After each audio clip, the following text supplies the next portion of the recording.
کیا آپ نے کبھی سوچا ہے کہ اگر سچ بولنے کی قیمت کوڑے ہو، قید ہو، بھوک ہو اور پھر بھی ایک انسان ایک لفظ بدلنے کو تیار نہ ہو؟ آج کی ایک کہانی کسی بادشاہ کی نہیں دوستو، کسی سپہ سالار کی نہیں، بلکہ علم، صبر اور حق کے اس مجاہد کی ہے جس کے سامنے بادشاہ بھی ہار گئے۔ جی ہاں، یہ کہانی ہے امام احمد بن حنبل رحمۃ اللہ علیہ کی۔ ویڈیو کو آخر تک ضرور دیکھیے گا کیونکہ یہ کہانی آپ کے دل کو ہلا دے گی دوستو۔ جی ہاں، یہ بات ہے سن ہجری 164 کی۔ بغداد کا ایک شہر، ایک یتیم بچہ جس کے سر سے باپ کا سایہ بچپن ہی میں اٹھ چکا تھا۔ ماں غریب تھی لیکن دل کی بہت امیر تھی۔ وہ ماں اپنے بیٹے کو فجر سے پہلے جگاتی اور کہتی کہ بیٹا علم حاصل کرو، اللہ تمہیں بلند کرے گا۔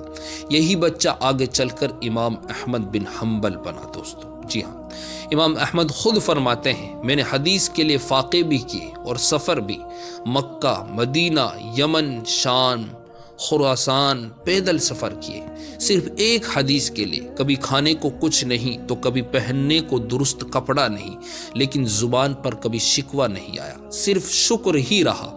یہی محنت آگے چل کر مسند احمد جیسی عظیم کتاب بنی دوستو، یہ اسلام کی تاریخ کا سب سے خطرناک دور تھا۔ عباسی خلیفہ مامون نے اعلان کیا کہ قرآن مخلوق ہے، جو نہ مانے گا وہ سزا پائے گا۔ بڑے بڑے علماء ڈر گئے، کچھ خاموش ہو گئے، لیکن ایک شخص کھڑا رہا۔ امام احمد بن حنبل رحمۃ اللہ علیہ نے کہا کہ قرآن اللہ کا کلام ہے، مخلوق نہیں۔ دوستو، امام احمد کے ہاتھوں میں بیڑیاں، پاؤں میں زنجیریں اور جسم پر کوڑے برسنے لگے۔ جلاد مارتا، خون بہتا، خلیفہ کہتا بس ایک لفظ کہہ دو، جان بچ جائے گی۔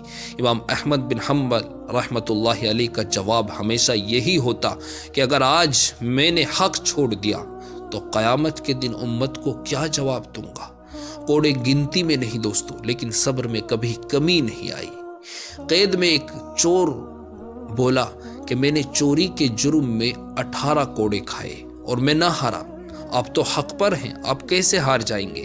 یہ سن کر امام احمد بن حنبل رحمۃ اللہ علیہ رو پڑے اور کہا کہ اللہ مجھے ہمیشہ ثابت قدم رکھنا۔